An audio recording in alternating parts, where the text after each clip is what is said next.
Bonjour et bienvenue dans cette vidéo où nous allons apprendre à déchiffrer les étiquettes des pelotes parce que c'est toujours très utile pour ceux qui veulent commencer à faire du crochet ou du tricot. C'est important de savoir les indications des étiquettes. Donc, alors pour commencer, là, pour l'exemple, j'ai pris 4 types de fils. Donc on a du coton, de l'acrylique et du fil chenille en polyester. Donc le coton, vous avez donc en général du coton mercerisé, donc ça c'est le coton mercerisé, et du coton standard. Donc le coton mercerisé a un côté un petit peu plus brillant, je sais pas si ça se voit très bien, mais on a un côté un petit peu plus brillant que le coton standard. Et il est en général un peu plus cher. Donc pour ces deux cotons, donc là nous avons une pelote de 50 grammes pour 125 mètres. Et sur celle-là, nous avons 50 grammes pour 105 mètres. Donc là, par exemple, vous voyez que les longueurs sont un peu différentes pour le même poids. Donc, en gros, ça veut dire que là, notre fil, vu qu'il fait 125 mètres pour 50 grammes, c'est-à-dire que là, notre fil, il est un tout petit peu plus fin. Donc là, 105 mètres, ça veut dire qu'il va être un tout petit peu plus épais. Et bon, je sais pas si ça va très bien se voir, mais on voit que le blanc est effectivement un poil plus fin que le rouge. Donc ça, c'est la première indication. Après, vous avez toutes les indications de voir si ça passe à la machine à laver, la température, etc. Et ensuite, vous avez les tailles des crochets. Alors là, par exemple, ils nous disent des crochets et des aiguilles aussi. Donc là, par exemple, ils nous disent 3,5 et 2,5 en aiguille. Donc 3,5 en crochet et 2,5 en aiguille. Et là, on a 3, 3,5 en crochet et 3,5, 4 en aiguille, pardon, et 3,5, 4 en crochet. Voilà.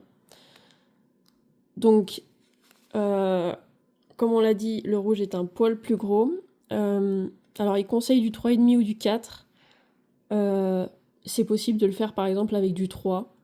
Sachant que plus vous prenez un crochet petit, plus vos mailles, elles seront serrées. Donc, tout dépend du projet, par exemple, que vous voulez faire. À part ça, c'est à peu près tout. Si vous avez les bains. Donc ça, c'est les bains. Alors, ils sont pas notés pareil selon les pelotes. Sur celle-là... Ouais, sur celle-là, c'est là. Donc là, les bains, en fait, ça vous permet de savoir si les pelotes viennent du même lot, on va dire. Parce que selon les bains, il peut y avoir une très légère, mais vraiment très légère différence de couleur. Même pour une même couleur, par exemple là on a la 41, il se peut que le bain soit différent et du coup qu'il y ait une très légère différence de couleur. En général ça se voit pas forcément, mais quand vous choisissez des pelotes, c'est important d'avoir le même bain. Voilà. C'est important d'avoir le même code. Voilà, faut bien faire attention à ça. Ensuite, l'acrylique. Donc là, l'acrylique, on voit 3, 3,5, 3, 4 en aiguille, et on a 50 grammes pour 185 mètres. Donc là, par exemple, le fil, il est plus long pour le même poids. Donc par exemple, on sait que là, notre acrylique, le fil est légèrement plus fin que notre coton, par exemple. Voilà. Donc ça vous permet aussi de savoir quel coton ou quel fil vous pouvez tricoter ensemble. Ensuite, pour les grosses laines comme ça, enfin les grosses pelotes comme ça de fil chenille, donc là ils vous disent du 7 et du 6 pour les aiguilles. Et là, vous voyez, on a 100 grammes, 120 mètres. Donc là, on a le double de poids pour quasiment la même taille que celle-ci qui était à 125. Donc ça veut dire que forcément, donc, le fil est beaucoup plus gros, beaucoup plus épais. Alors, eux, ils conseillent du 7. Alors moi, personnellement, je le tricote avec du 5, je crois. Parce que ça fait des mailles beaucoup plus serrées, comme je vous disais. Et c'est vrai que ça, je l'utilise en général pour faire des peluches pour bébés. Et en fait, plus les mailles sont serrées, moins ça fait de trous, on va dire. En tout cas, moins il y a d'espace entre les mailles. Et donc ça évite, en tout cas pour moi, que le rembourrage passe à travers.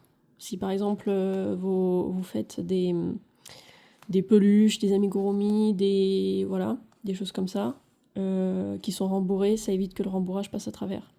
Donc il vaut mieux prendre un crochet un tout petit peu plus fin, quitte à faire des essais et après changer de crochet, plutôt que de prendre un crochet un peu trop gros et que le bourrage passe à travers.